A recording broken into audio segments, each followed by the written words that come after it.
Baik, terima kasih. Assalamualaikum warahmatullahi wabarakatuh.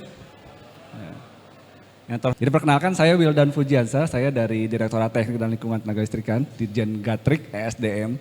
Izin kami ingin menyampaikan mengenai regulasi sertifikat layak operasi, termasuk K2.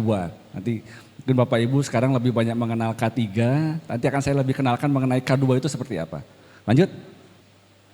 Ini mungkin inti yang ingin saya sampaikan. Mungkin Bapak Ibu sekalian lebih banyak sekarang mengenal mengenai K3 atau kesehatan keselamatan kerja. Kita di ketenaga listrikan Bapak Ibu mulai memperkenalkan namanya keselamatan ketenaga listrikan atau K2. Nah, apa saja bedanya K3 dan K2? Jadi kalau di sini dari secara definisi di PP nomor 50 tahun 2012, ini saya bacakan saja untuk K3 ya. Jadi keselamatan dan kesehatan kerja itu adalah segala kegiatan untuk menjamin dan melindungi keselamatan dan kesehatan tenaga kerja. Jadi yang ditekankan di sini adalah tenaga kerjanya.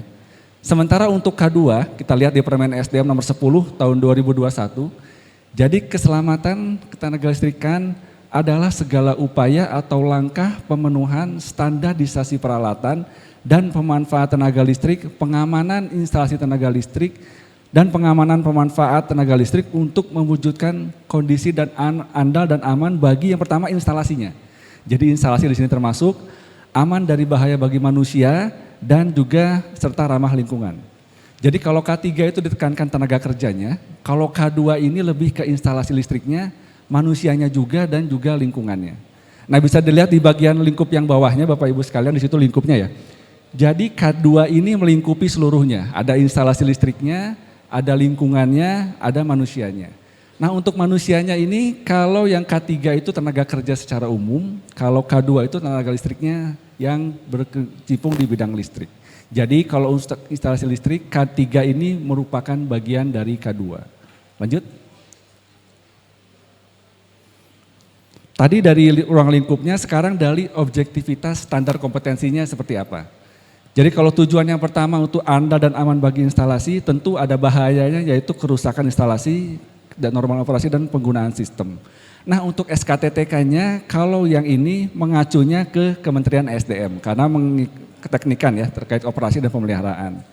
Sementara untuk yang tujuan bagi aman dari bahaya bagi manusia dan makhluk hidup lainnya, itu bahayanya adalah kecelakaan personel atau pekerja, maka SKTTK-nya dibagi dua.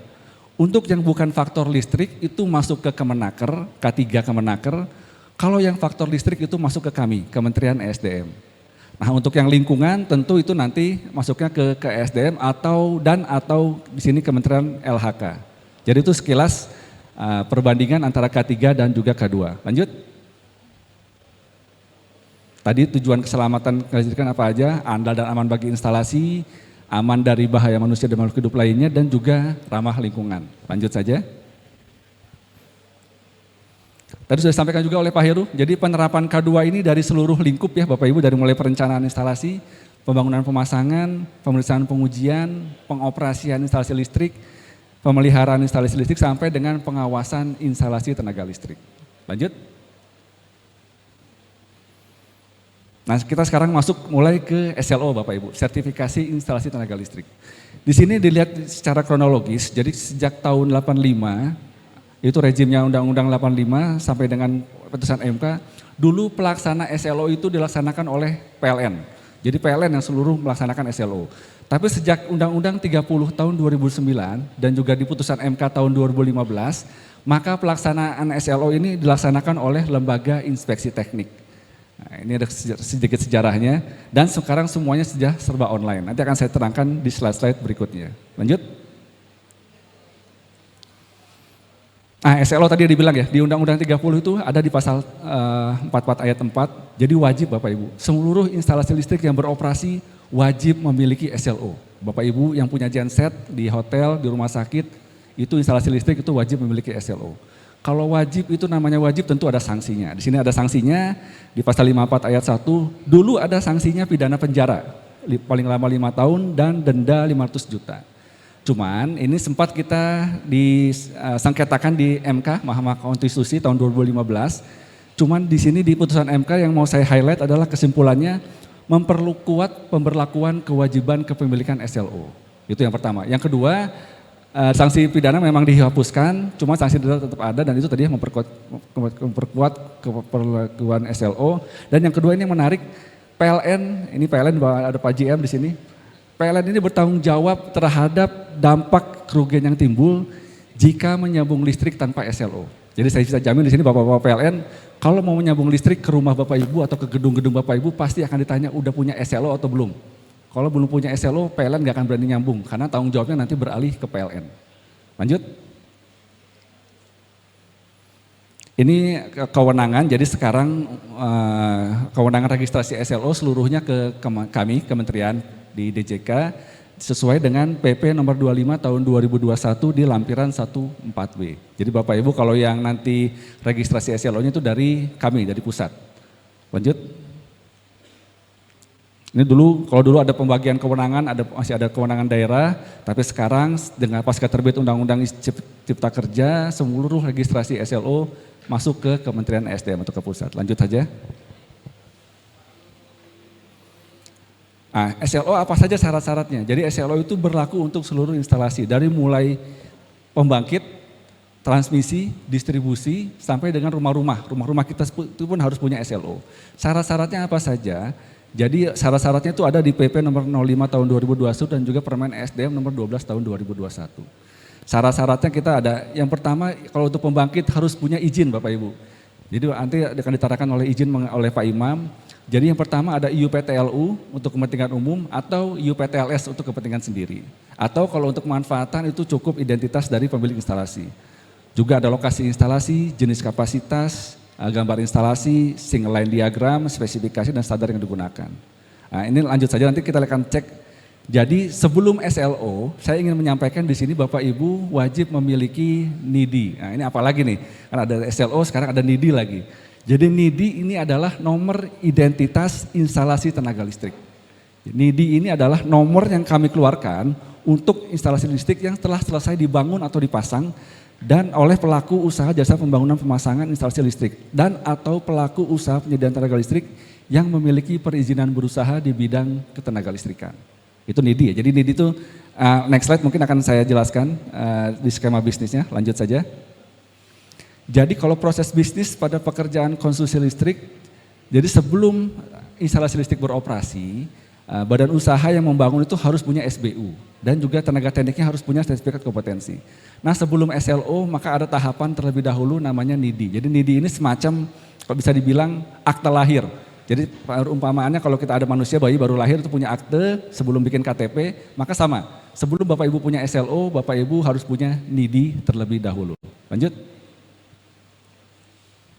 Alur perolehan NIDI jadi bisa melalui layanan jasa pembangunan pemasangan atau melalui tambah instalasi. Tambah instalasi ini khusus untuk yang instalasinya milik PLN contohnya yang punya izin usaha penyediaan tenaga listrik. Lanjut. Nah tadi yang saya sampaikan ya, jadi SLO ini merupakan suatu bukti pengakuan formal bahwa instalasi listrik dari Bapak Ibu sekalian ini telah berfungsi sebagaimana kesesuaian dan dinyatakan layak operasi. Yang menyatakan layak operasi bukan saya, bukan Bapak Ibu, tapi Lembaga Inspeksi Teknik. Nah di sini disampaikan di bagian bawah, jadi Lembaga Inspeksi Teknik saat ini ada sebanyak 88. Ya, yang di Sumatera Barat saat ini saya sudah dapat informasi ada baru yang mulai JIK ya, Pak Zul ya, ada JIK dari Lembaga Inspeksi Teknik Sumatera Barat. Jadi silakan Bapak Ibu kalau nanti mau registrasi SLO melalui Lembaga Inspeksi Teknik. Nah SLO ini masa berlakunya ada, jadi untuk pembangkitan kalau Bapak Ibu punya genset atau PLTD itu 5 tahun, untuk transmisi distribusi 10 tahun, pemanfaatan TT dan TM 10 tahun, untuk yang rumah-rumah TR itu 15 tahun, itu masa berlakunya SLO. Lanjut. Tata caranya seperti apa? Ini mungkin terlalu detail, terlalu panjang, tapi Bapak Ibu bisa hubungi, bisa klik ya bagian kanan atas di website si Ujang Gatrik. Jadi kita punya website khusus untuk registrasi SLO dan juga untuk nanti terkait dengan sertifikasi lainnya. Jadi Bapak Ibu bisa nanti klik di websitenya, Bapak Ibu bisa daftar di situ nanti buat permohonan SLO, memilih lembaga inspeksi teknis bisa dipilih nanti di sana, nanti akan diperiksa oleh instalasinya oleh Bapak Ibu elite nanti lainnya, verifikasi evaluasi dan registrasi.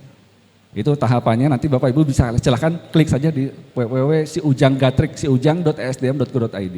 Lanjut. Mata uji ya kalau misalnya Bapak Ibu SLO nanti apa saja yang diuji untuk pembangkit. Ada mulai pembangkit, transmisi, distribusi, pemanfaatan ya.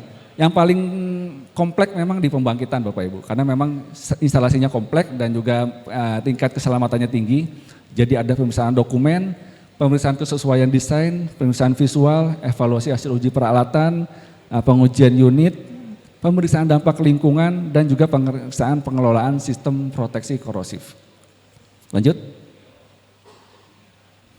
Ini yang tadi saya sampaikan, jadi kalau nanti format LHPP-nya bisa dilihat nanti sesuai mata uji ya, sudah tersistematis dalam Si Ujang Gatrik. Jadi kita punya website namanya Si Ujang Gatrik, Sistem Usaha Jasa Penunjang Tenaga Listrik. Nanti Bapak Ibu bisa lihat di situ tata caranya SLO seperti apa, memilih lembaga inspeksinya bagaimana, maupun mendaftarkan registrasi SLO seperti apa. Lanjut. Ini skema pengawasan kami untuk instalasi pemanfaatan TT dan TM. Jadi kita ada pengawasan online, ada inspeksi lapangan, lalu juga ada insidentil, sanksi-sanksi dari mulai registrasi SLO ditolak sampai dengan pembekuan. Lanjut. Untuk TR juga sama, sanksi-sanksinya ada tertolak, teguran sampai dengan sanksi pembekuan. Lanjut saja.